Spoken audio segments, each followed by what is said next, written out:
शुक्लांबरधरं विष्णुं शशिवर्णं चतुर्भुजं प्रसन्नवदनं ध्यायेत् सर्वविघ्नोपशान्तये। गुरुर्ब्रह्मा गुरुर्विष्णुर्गुरुर्देवो महेश्वरः गुरुर्साक्षात् परं ब्रह्म तस्मै श्रीगुरवे नमः।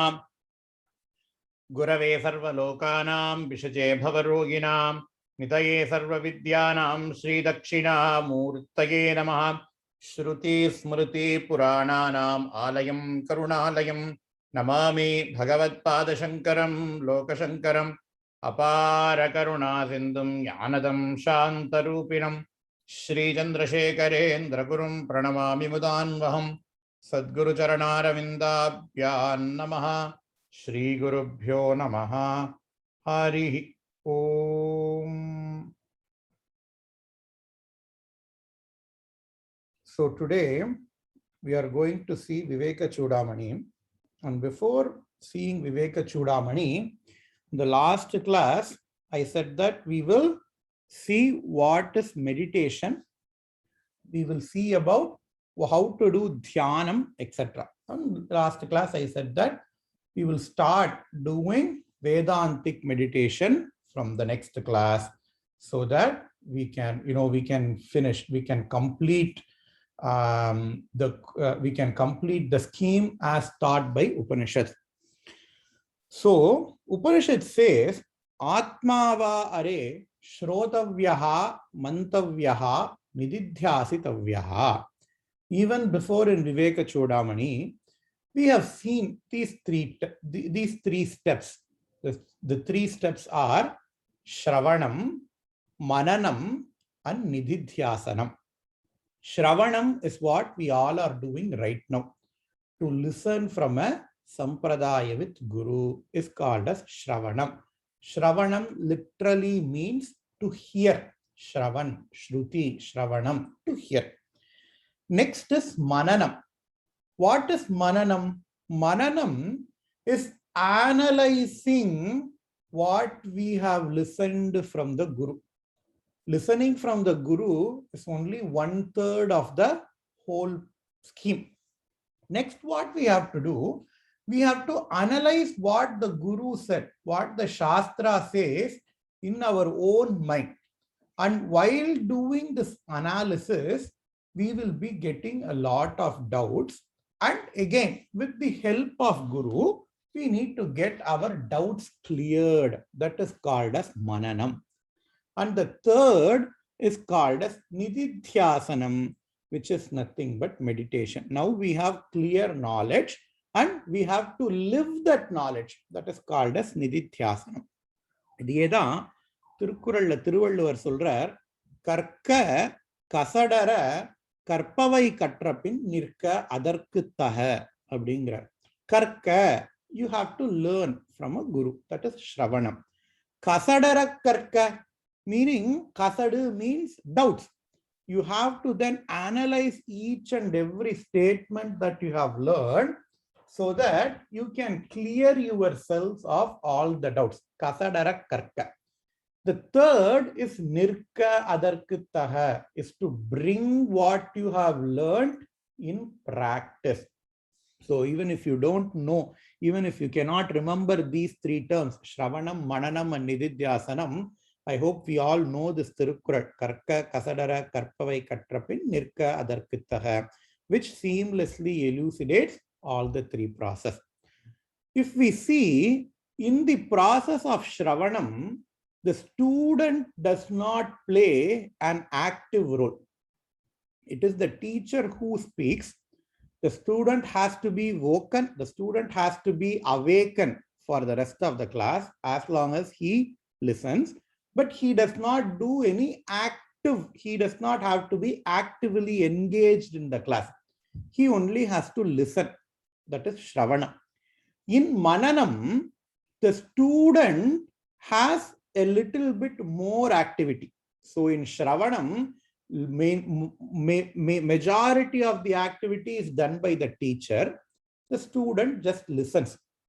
If we move from Shravanam to Mananam, the student and the teacher have kind of equal roles, equal responsibilities, because The student then has to relive whatever he has learned, and if he has got any doubts, again the student has to go to Guru, and the Guru again has got a role to play in removing the student's doubt.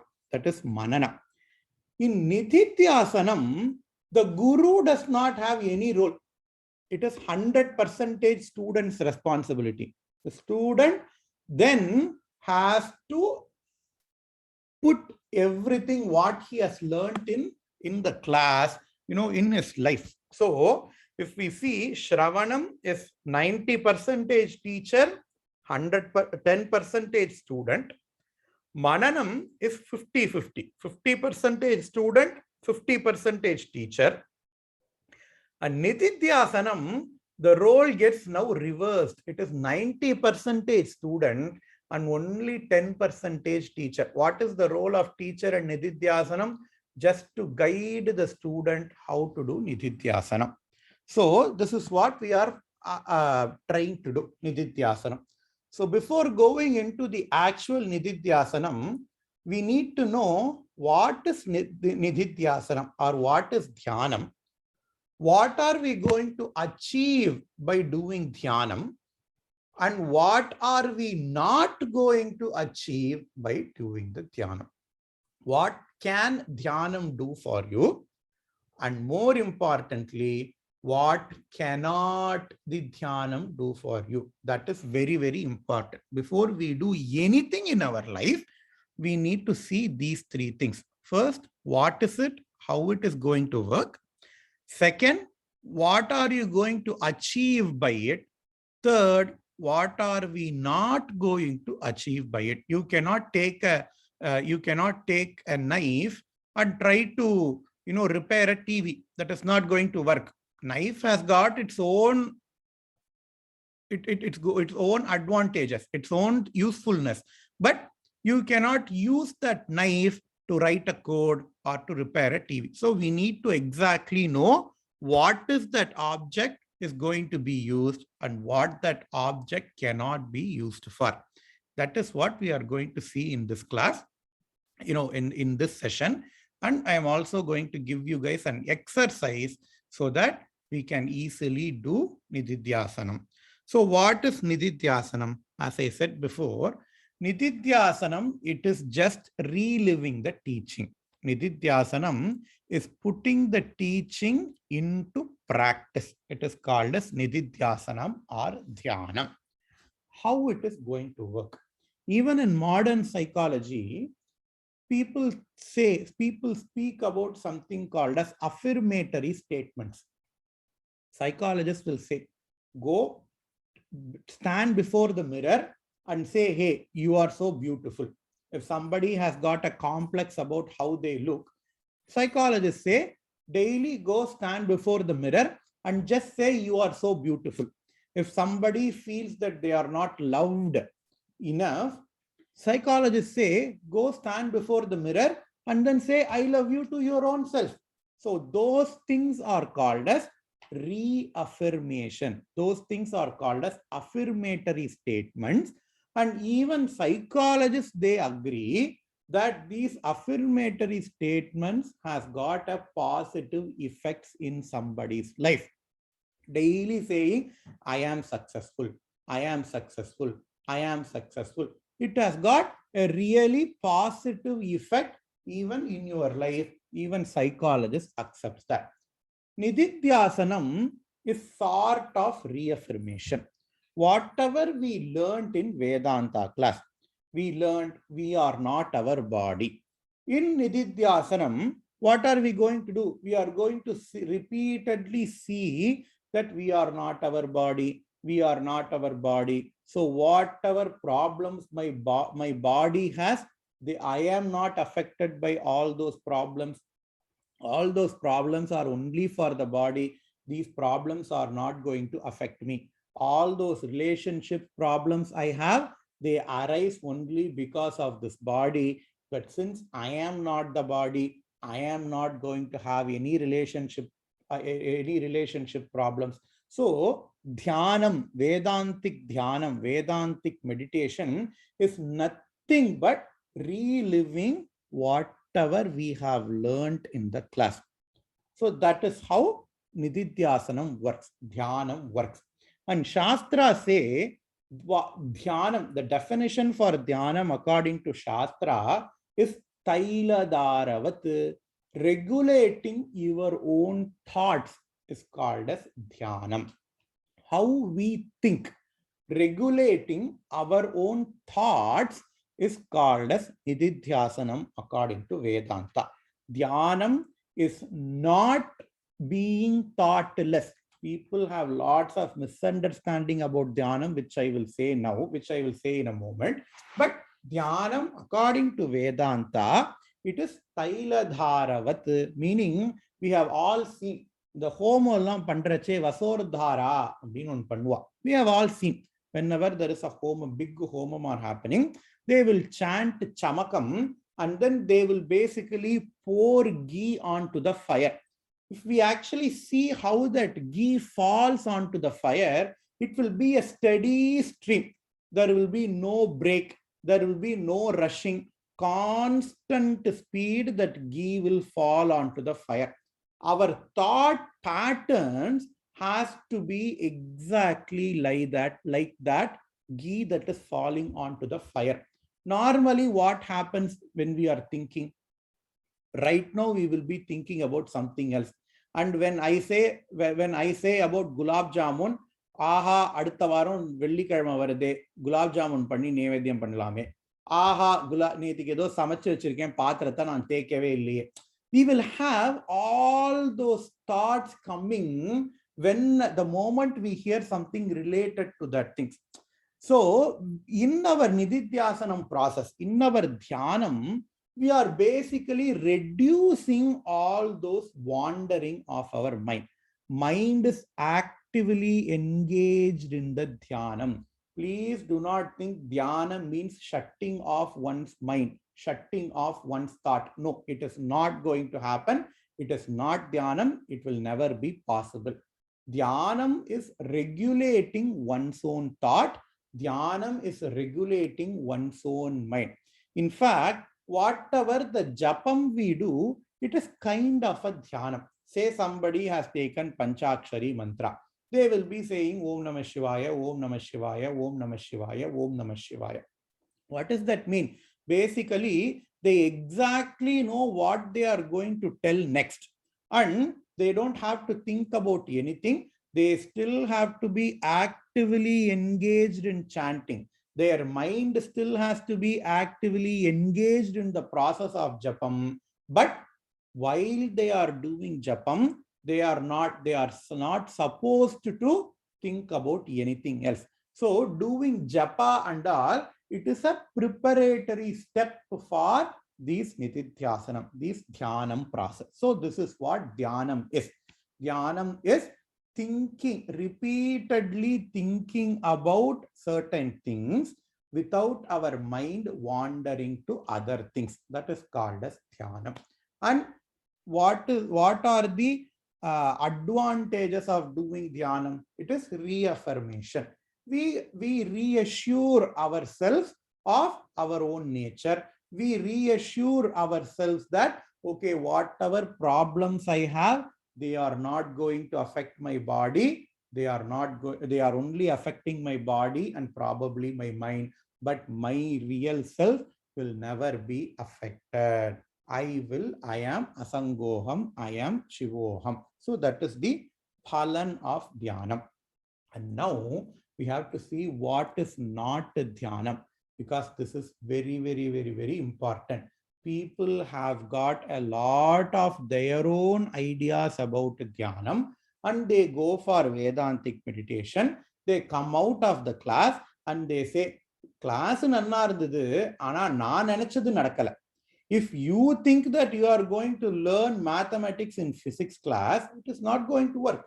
You are going to physics class, you are only going to learn physics. So what is not Vedantic meditation? Now we are going to see. Vedantic meditation is not source of a knowledge. You are not going to learn anything new while doing Dhyanam. You are not going to learn any new stuff while doing dhyana. Whatever the learning we have done, it is already done during Shravana. In Nididhyasanam, you are only digesting what you have learned. That is point number one. Point number two, we are not going to get any new experiences while doing dhyana. Point number one, நிறைய பேர் சொல்லுவா, ஆஹா எனக்கு ஏதோ ஒரு problem இருந்தது, நான் தியானத்துல உட்கார்ந்தேன், எனக்கு அந்த ப்ராப்ளம் சால்வ் ஆச்சு. Vedantic meditation will not solve all those things. There will be some mystical dhyanam procedure.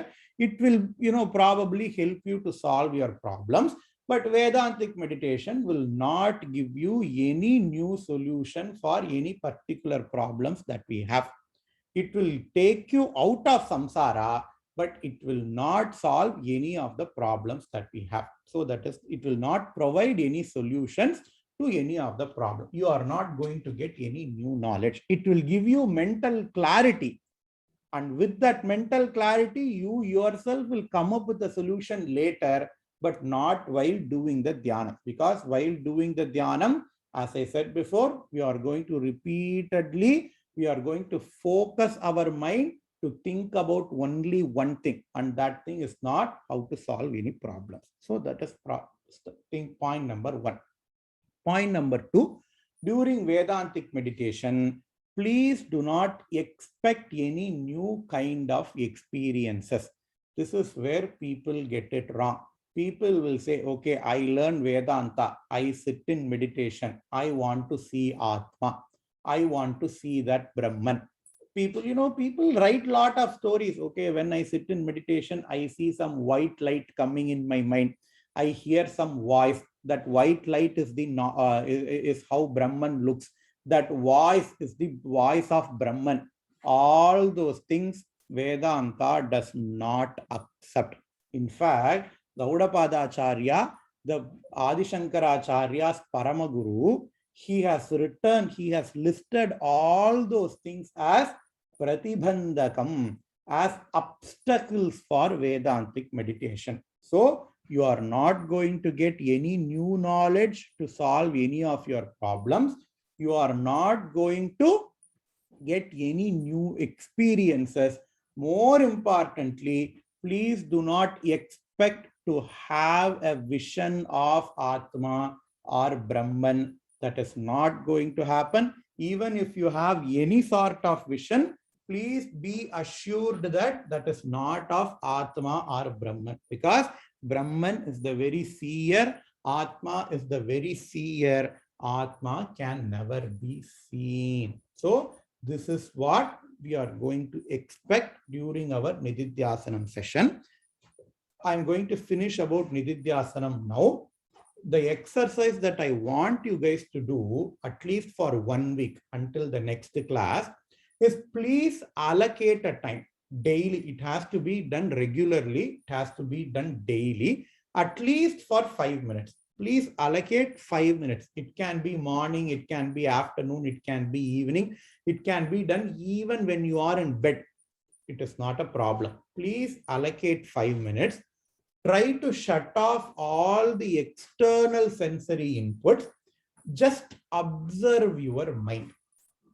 All the thing that we need to do for the first week is sit in a quiet place. Don't have any disturbance. Just observe your mind and just observe the fact that how fast your mind goes from one place to another place. How fast our mind travels from one problem to another problem. We will be thinking about something else. ஏதோ ஒரு serial பார்த்திருப்போம், சீரியல்ல ஹீரோக்கு என்ன நடந்தது, ஹீரோயினுக்கு என்ன நடந்தது நமக்கு தெரிஞ்சிருக்காது. That will be the thought that will come first.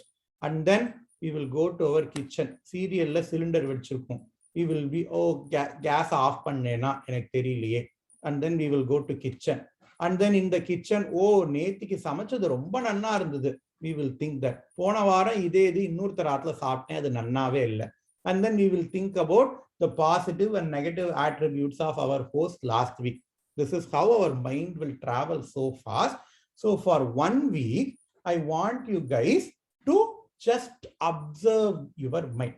You don't have to be in a seated position. You can be sleeping, you can be walking, you can be doing anything you want.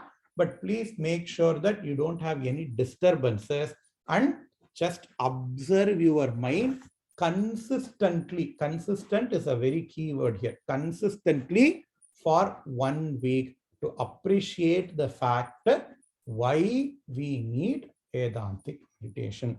With that, I will stop about Vedantic meditation, Nitidhyasanam process, because this is the first class. I wanted to give an elaborate introduction to the process of Nitidhyasanam. Shankaracharya is also going to cover the topic in Viveka Chudamani later. So more about that we will see later as well. But I just wanted to remove some myths about Nitidhyasanam before we start the process. Now we will start the class. So in the last class, Sishya asked the Guru an excellent question.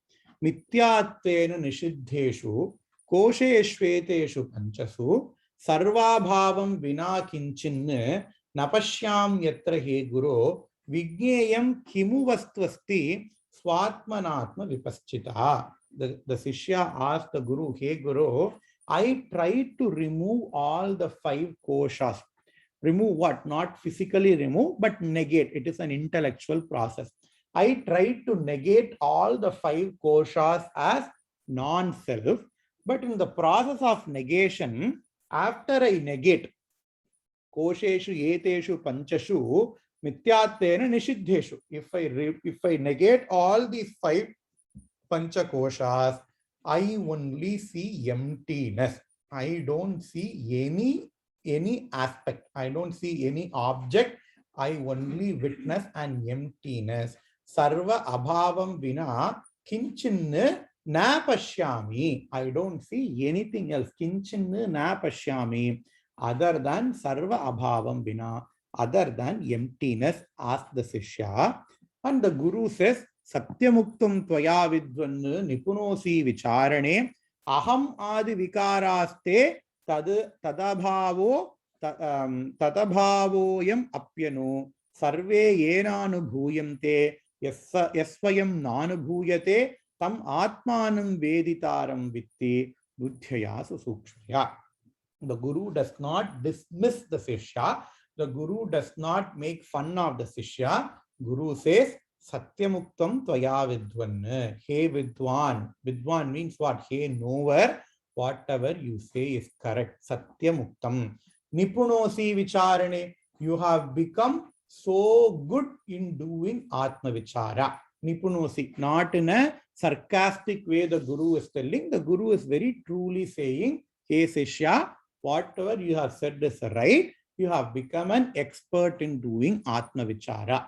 The problem is, ahamadi vikaraste tadabhavoyam apyanu sarve yenanubhuyante yasvayam nanubhuyate tamatmanam veditaram vidhi. He says, hey Sishya, you say you only witness an emptiness. You only witness a shunya. In fact, you should witness shunya. Because if you remove all the 5 koshas, nothing else exists. So you should witness shunya. But then the Guru asked, can you tell me who is the person witnessing that shunya? Who is the person witnessing that emptiness? That person who can even witness the emptiness, who can even witness the absence of anything, is the self, says Acharya. Sarve yenanubhuyante yasvayam nanubhuyate. That thing which witnesses everything, sarve yena anubhuyante. That because of which everything can be witnessed, swayam na anubhuyate. That which itself cannot be witnessed, that which itself can never be witnessed, tamatmanam veditaram. Know that to be the Atma. Know that to be yourself. Buddhaya susukshmaya. It is very, very subtle.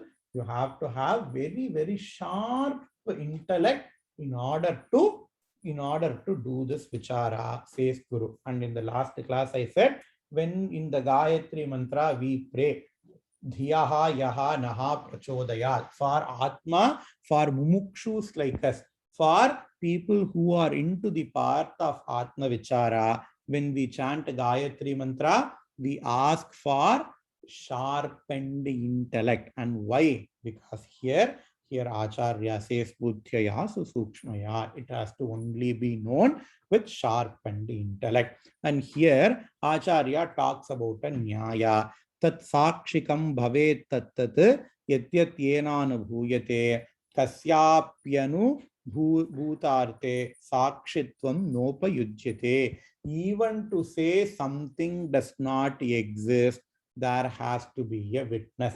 In the last class, I gave an example of an empty house.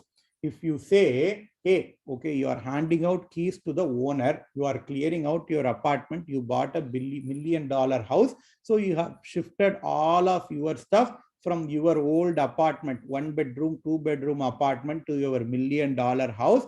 Now you have to hand in the keys of your apartment to the management. And while handing in the key, what do you say? Hey, the house is completely empty. How do you know the house is completely empty? You know because you went to that empty house and you saw that the house is empty. When you went to the empty house, is the house really empty? No, the house had you. You were in the house. But even to say that the house is empty, somebody has to witness that emptiness.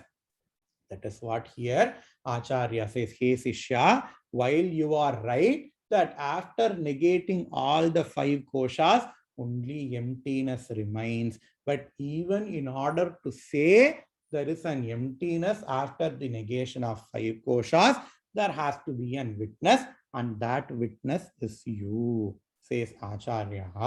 Therefore, asau swasakshiko bhavo yataha svenaनुभूयते atah param swayam sakshat pratyagatmana chetaraha. Here Acharya says, asau swasakshiko bhavaha. That witness, that consciousness which is its own witness, that Atma which is its own witness, yataha svena anubhuyate. It can only be realized, it can only be understood, it can never be objectified. In Nididhyasanam, in Dhyanam, people always try to objectify Atma. They want to have an Atma experience. I want to see that Atma. I want to listen to that Atma. I want to ask questions to that Atma. Acharya will say, hey, you are that Atma. The person who is asking the question is the Atma. The person who is listening to the voice is Atma, and never the object that you are seeing or that object that you are hearing from. That's what he says. Asau swasakshiko bhavaha yatasvenanubhuyate atah param swayam sakshat pratyagatmana chetaraha. Pratyagatmana cha itaraha. Nothing else is the real Atma. Now here again in shlokas number 217, 18, 19, 20, 21, 22, he is going to explain that Atma Tattva even more. He says, Jagrat Swapna Sushuptishu Sputataram Yosau Samujrumbhate Pratyagrupataya Sada Ahamaham Ityanta Spurannaikata Nanakara Vikara Bhagina Iman Pashyan Ahandhi Mukan Nityananda Chidatmana Spuratitam Vidhi Swamedam Hridi. Here Acharya says Vidhi Swamedam Hridi. Know that, know this concept, know this thing as your own self. What thing? Jagrat Swapna Sushuptisu Sputataram. That thing which manifests in these 3 states of existence. What 3 states of existence? Jagrad avastha, Swapna avastha, Sushupti avastha. Remember, all these 3 avasthas are coming and going. In order to say that these 3 avasthas are coming and going, there has to be a constant observer. I am in the class. Imagine this class is happening live. Now we are having virtual class. Imagine a classroom where the guru is teaching and all the students are all learning. There will be one student who will be very regular, who comes to the class before guru, who will only go out of the class only after the guru has left. So this person comes to that empty hall, and then all the students come, and then the guru also comes. The class is over, all the students are gone, the guru is also gone, but this person is there. So only this person can say, guru has come. Guru came to the class at this time. This student came to this class at this time. This student was speaking. This student left the class at this time. Guru has left the class at this time. Only that person who was constant, he was relatively constant comparing to the guru and to all the sishyas, because he was there even before the guru. He witnessed the guru's arrival. That student witnessed his fellow students' arrival. That student witnessed his fellow friends' departure. That student also witnessed the guru's departure. Only when that person is present constantly, he can witness all these things. In the same way, the same eye who witnessed the Jagrada Avastha, the same eye who has got waking up experience, it is the same eye who is also having the dream. It is not that one person, as one person I have waking up experience, and as another person I have my dream experience. No, because in dream, you get only those things what you have experienced in your waking up state. Only those things will manifest as dream. If these two are two different entities, then there need not be any connection between waking up state and the dream state. But there is always connection between waking up state and the dream state. Only those experience which we have during the waking up state, we will gain only those experience. We will relive only those experience in the dream state. So there has to be one person constant who sees the arrival of waking up state, who sees the departure of waking up state, who sees the arrival of dream state, who is present constantly even after the dream state has gone. Even in Sushupti, while in deep sleep state, we might not know that we are in deep sleep state. But once I wake up, I say I slept peacefully. We don't have a hole in our memory. We know that we slept. We also know that I slept completely. I slept peacefully. So there has to be one person who is constantly witnessing all these three states. And Acharya says that person is Atma. Jagrata, Swapna, Sushuptisu, Sputataram. Yosau samujrumbate. That person, that consciousness which manifests. Samujrumbate means manifest. Samyak uchrumbate. That clearly manifests as waking up state, deep sleep state, and dream state. Jagrata, Swapna, Sushuptisu, Sputataram. Yosau samujrumbate. Pratyagrupataya sadahamahamityantas purannaikada. That Atma which always shines. In order to know that there is a computer in this room, in order to know that there is a table in this room, I need an external light. If all the lights are off, whatever table, whatever chair, whatever book I have in this room, I will not know, because all these things are not Swayam Jyoti. They need something else to be witnessed. But for Atma, you don't need anything else to be witnessing that Atma, because Atma is the very witnesser. Atma is the very experiencer. Pratyagrupataya sada ahamaham mityantas purannaikada. Even a dog, even a cat, even a person who is mentally challenged, even a kid, they all know. They might not know other things, but they all know they exist. They all know they are there. So that is what says sada aham aham iti antasphuran naikada ekada aham aham aham. It all has that ego. Ego is not a bad thing here. Ego means that I-ness. I exist. I am there. I have to live. You know, all those things is called as aham aham. Pratyagrupataya sada aham aham ityantas purannaikada nanakara vikara bhagina iman pashyan ahandhimukan.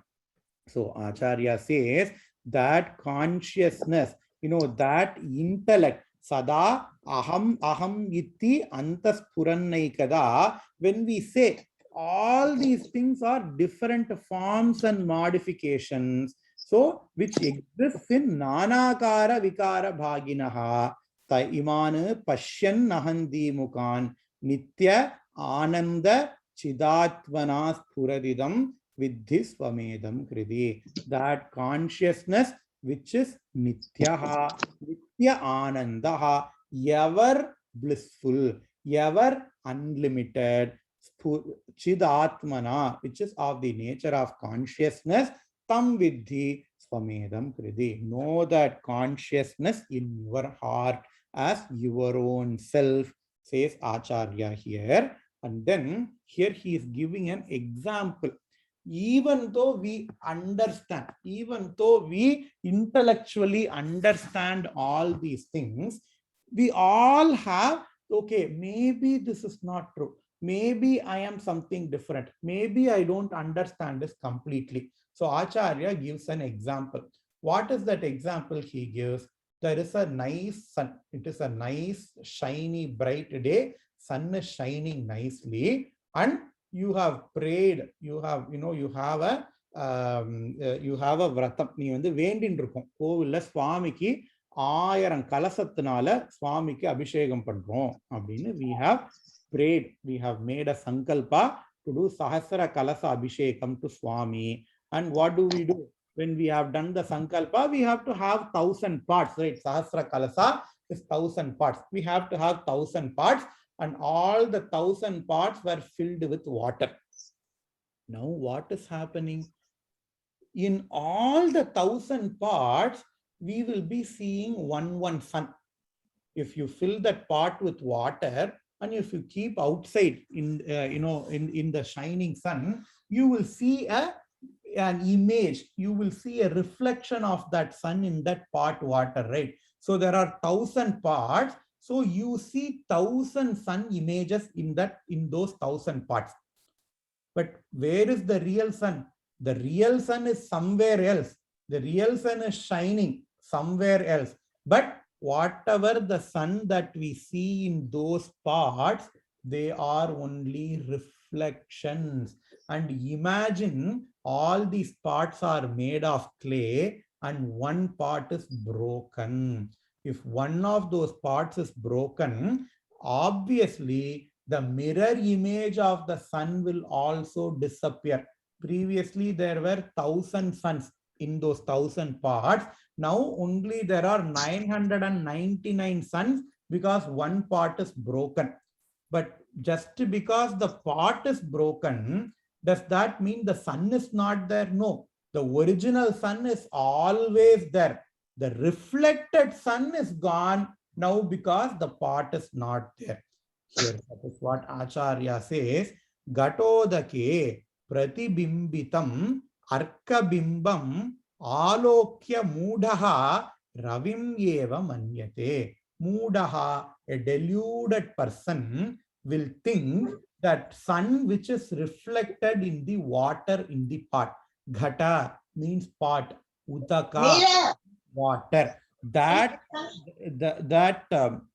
mudaha, that deluded person, seeing a reflection of that sun in the pot, will think that reflection is the original sun. The light comes from that pot itself. Gatodake pratibhimbam arka means sun. Arka bimbam alokya mudaha ravim eva manyate tada. In the same way, we all think that the consciousness that is getting reflected in our Vijnanamaya Kosha. Remember, we have to remember all the previous class. In the Vijnanamaya Kosha, I said Chidabhasam happens. Our Chidi, the consciousness only gets reflected in the Vijnanamaya Kosha. Our whole body is like that pot. The water that is filled in the pot is like that Vijnanamaya Kosha. The sun, the original sun is Atma, is our real own self. But the reflected sun, the sun which is reflected in the water, is what we think as us. So here Acharya says, just like how a deluded person will think that the reflected sun is the original sun, in the same way, tada mudaha. Mudaha, the deluded person who does not have jnanam, they think chidabhasam upadi samstam bhrantya aham ityeva jatobhimanyate bhrantya. Because of delusion, he will think that the reflected consciousness, the consciousness which is reflected in our Vijnanamaya Kosha, and from the Vijnanamaya Kosha, the consciousness gets reflected, consciousness gets expressed through our body. So when we say consciousness gets reflected through Vijnanamaya Kosha, you can even extend that to the body. That deluded person will think that the consciousness which is reflected in his body as his real self, and he will forget the original consciousness. Okay, what is the problem? Why cannot I think the reflected sun is the original sun? What is the problem? What is going to be the problem? Then the problem comes, say, if that water is colored. Now we have to go back to the example. Vedanta can only be taught through examples. And remember, all those examples will have limitation. We will talk about the limitation of this example the next class. Now we will just finish up with the example. What is the problem of thinking that the reflected sun is the original sun? What is the problem of thinking that the reflected light, that is the light reflected in that water, is the original sun? There are several problems. Number one problem, the quality of the reflected light will depend upon the quality of the water. If that water is muddy, then the reflection of the sun is not going to be as clear. If only when the water is clear, you can see clear reflection of the sun. If you mix some color with the water, then even the sun is going to be colored. Sun, normally we see it, it is bright yellow color. But if that water is blue in color, then you will only see a blue colored sun in this water. Even though really the sun is white in color or yellow in color, because the water is blue, you will imagine that the real sun is also blue. That is problem number one. Problem number two, if you make ripples in the water, then the reflection goes away. When you make ripples in the water, then the sun reflection goes away. When the sun reflection goes away, it does not mean the original sun is absent, but the water ceases to reflect. Water stops to have the ability to reflect that sun. That is problem number two. Problem number three, when the pot is completely broken, you will not see sun at all. In the same way, what is the problem if we think the reflected consciousness that is reflected in the Chidabhasa, consciousness that is reflected in the Vijnanamaya Kosha as our own self? In the example, the first problem we saw, when the water is colored, we think the sun is also colored. In the same way, our Vijnanamaya Kosha will have papam. Our Vijnanamaya Kosha carries punyam. Our Vijnanamaya Kosha carries all the gunas: kama, krodha, lobha, moha, mada, matsarya, papam, punyam. All the problems that we have, all these problems are like different colors that we add to the water. If we have Kobam, we think our Atma, our real nature is Kobam. No, no, no, no, no. Kopam is the color of our Vijnanamaya Kosha. Papam and Punyam are the colors. Papam is like that red color. Punyam is like that yellow color that you add to the water. But as Atma, as untainted sun, my original nature does not concern with any papa, any punya, any kama, krodha, lobha, moha, mada, matsarya. That is problem number one. If I think the reflected self is my original self, then I can superimpose all the qualities of the reflecting medium to the reflected self. Just like how I superimpose the quality of the water. Water is the reflecting medium onto the original sun. In the same way, I will superimpose all the quality of the reflecting medium, which is my body, Vijnanamaya Kosha, to be precise. I will superimpose all these unnecessary qualities to Atma. That is problem number one. Problem number two. When the water is disturbed, when there are a lot of ripples in the water will lose its ability to reflect the sunlight. In the same way, when I have manaklesha, when I go through some struggling experiences, I will have problem in reflecting that Atma Vastu in my own self. That does not mean that Atma is not there. Just like how the water is, just like how when the water is disturbed, sun is not going to be there. In the same way, original sun is always there. Only the reflected sun will not be there. In the same way, original consciousness as Atma, we always exist. But when our mind is disturbed, we think that our original self is destroyed. That is problem number two. Problem number three, when you break the pot, sun ceases to get reflected with the water. In the same way, when this body disappears, sun is eternal. Sun is going to be there always. But the end is only for the reflected sunlight. In the same way, Atma is always going to be there. When the pot is broken, meaning when this body dies, only this body will go away, only the reflecting medium will disappear, but not even an iota of change will happen onto the original sun. Say, when I destroy the pot, sun will never change.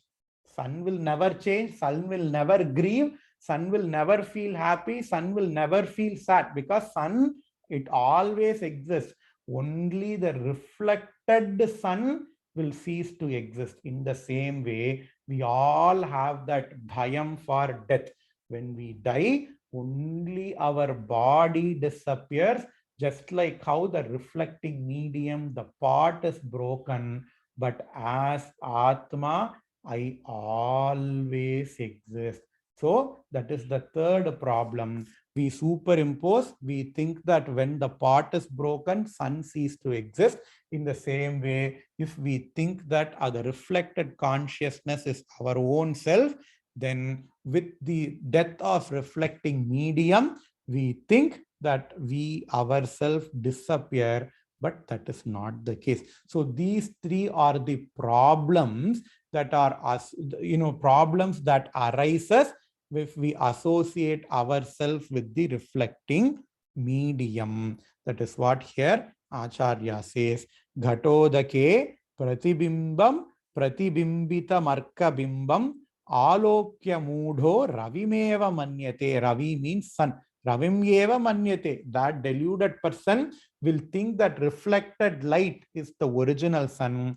In the same way, Bhrantya, because of avidya, the deluded person will think that Chidabhasaha, that reflected consciousness, which is reflected in our body as the real self, and they think, okay, this person has changed, this person is going to die, etc., etc., etc., which is not the truth.